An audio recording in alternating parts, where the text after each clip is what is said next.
What's up, everyone? Pags here at MEI Studios. It's getting hard to find new companies to do a history segment on, but this week's video came as a suggestion from one of our viewers.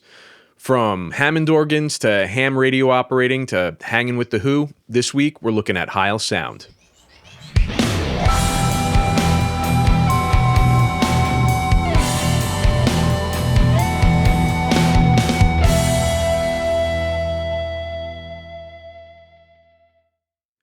Bob Heil was born in October of 1940 in Marissa, Illinois. His father owned a shoe store which provided the small coalfield town of 2,000 people with footwear. At 12 years old, Bob began playing Hammond organ, and 2 years later, he was playing his first gig at a restaurant in Freeburg. The next year, the organist of the famous Fox Theater in St. Louis would meet Bob at the restaurant and take him under his wing, and soon, Bob was playing for shows at the theater on a regular basis. It was also around this time that he began his journey into becoming a ham. And no, I'm not talking about him being a show-off. I'm talking about him being a ham radio operator or amateur radio. He made contact with the chief engineer of CBS Radio in St. Louis from his radio, where he began his journey into electronics. In between sets at the theater, he would head over to the radio station and learn how to solder and build various radio components and equipment. In 1966, Bob had enough of playing organ in restaurants and theaters and opened his own music shop called Ye Old Music Shop in Marissa. It was here he became somewhat of a niche service provider for amp repair. Using his experience as a ham operator and builder, he was able to fix guitar amps and build PA amplifiers, which for the time were extremely advanced. The store would stack speakers and amps to the ceiling, a quite impressive display. Their guitar selection was nothing short of awe-inspiring. People would come in from all over the state and out of state to check out the shop and pick up the latest and greatest in Sun amps and Bob's favorite, B3 Hammond organs. It was around this time Bob came up with the idea for the HM88 PA mixer, a fully modular mixing unit that featured EQ, something that at the time was rarely seen outside of the recording studio. As fate would have it, sometime after taking some large speakers from the Fox Theater that were destined for the landfill, Bob got a call from the manager of the Fox Theater asking if he still had the speakers laying around, and there was a band that was supposed to be performing at the Fox Theater that didn't have a PA system as their sound guy and PA equipment was confiscated after their previous gig. Their sound guy was on probation and wasn't really supposed to have left California. Oh well. Bob showed up with his PA setup and did sound for none other than the Grateful Dead. The band immediately propositioned Bob to be their sound guy, but being as focused as Bob is, he declined. But it did put a seed in his mind that his sound systems were better than what was on the market at the time, and he could provide both the equipment and the crew to operate it. They started Heil Sound and started building new style horns and cabinets that just were not available anywhere else. Bands like The Who, Humble Pie, Grateful Dead, Janis Joplin, and many others were beating down Heil Sound's door for a piece of the action. In the 70s, Bob continued his innovation, producing products like the Talkbox made famous by Peter Frampton and Joe Walsh, as well as the quadraphonic mixing console for The Who. The early 80s saw Heil Sound exit the pro sound market to lean towards more the ham radio market, which they're still servicing to this day. In the late 90s, Bob was approached by Joe Walsh of the Eagles and was asked to design a vocal microphone for live use. Heil was back to pro audio once again and producing stage mics. The PR40 was the first, featuring a big dynamic capsule with a sonic range more like a condenser mic. Soon after, the PR30 and 40 followed suit. The PR35 was also released and fell into the hands of acts like Alice in Chains, Beck, Charlie Daniels, and Stevie Wonder. In 2007, Heil Sound was asked to provide an exhibit for the Rock and Roll Hall of Fame in Cleveland, Ohio. The exhibit featured some of Heil Sound's most innovative products, like their fiberglass speakers, their modular mixers, microphones, and other pro sound gear that for decades were touring and festival mainstays. The brand is still going strong to this day, more than 50 years later, and still producing some incredible products for amateur radio and musicians alike. And now, today's focus, the Heil PR40, which we've been listening to. Released in late 2008 or beginning 2009, the PR40 is a broadcast-style mic similar to the SM7B or the RE20.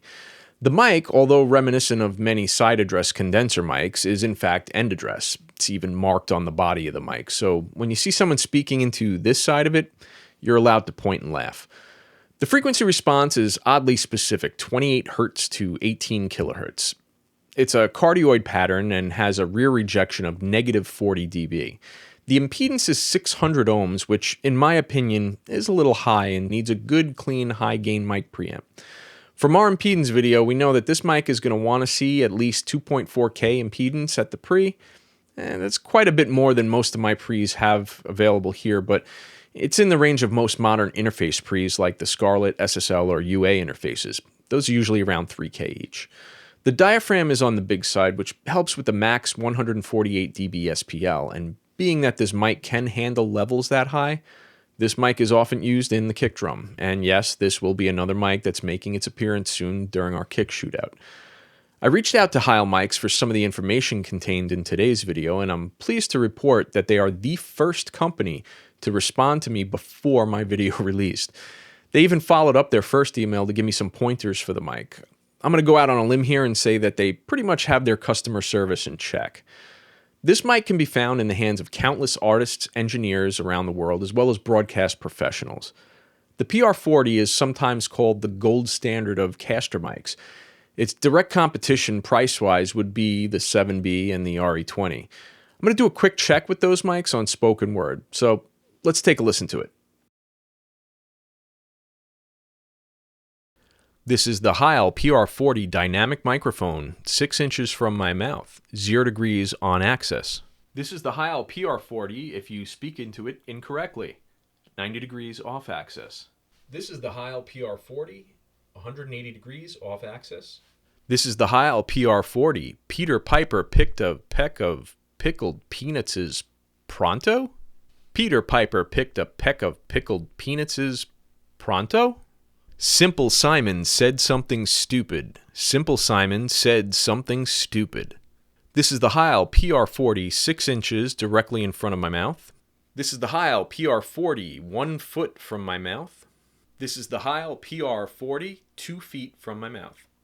And this is what it sounds like when you get real close to the Heil PR40. Okay, now I'm speaking into the Electro Voice RE20, 6 inches from my mouth. This is how the RE20 sounds. And now I'm back on the Heil PR40. This is a Bandrew patented palette cleanser. And I'm using my little 3D printed mic clip. And let's see what it sounds like with the Shure SM7B. Okay, now this is the SM7B. And this is what my voice sounds like on the SM7B, 6 inches from my mouth. All right, next we're going to bring the mic into the studio to see what it can really do. We're going to basically put it everywhere, on the piano, acoustic electric bass, acoustic electric guitars, kick drum, floor tom. We'll put it everywhere. Let's get to it.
and that's the Heil PR40.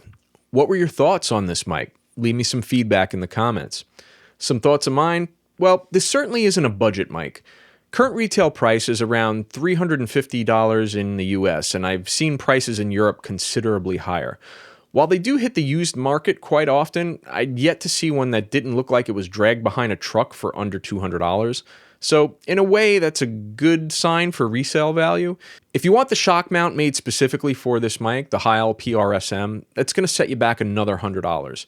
If you already have a shock mount for your RE20, the 309A, this mic will fit in there, but just barely, and that shock mount's around $110, so it doesn't really make much sense to get that specifically for this one, but the little set screw on the EV mount will dig into the stem of this mic, so you got to be careful with that if you over tighten it. Just something to be aware of. There are some aftermarket shock mounts from $30 to around $85 that will work with this mic.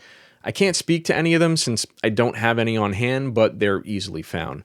My RE320 was able to fit into the PRSM, however, my RE20 didn't due to that little post that sticks out on the back of an RE20. If you have one, you know what I'm talking about. Overall, I'm pretty impressed with the sound quality for just about every place that we put the mic.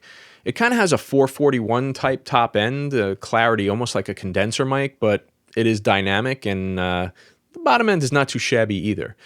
As always, if you've gotten anything from today's video, please hit that like and subscribe button. If you're interested in studio mics and other things audio related, hit that notify button so you'll be notified when we put up a new video. If you have any suggestions for a video like somebody did for this one, or any questions regarding the video or anything else, please use the comments section or send us a message through our website. I'd love to hear from you. Well, that's it for this time. This is Pags, signing off.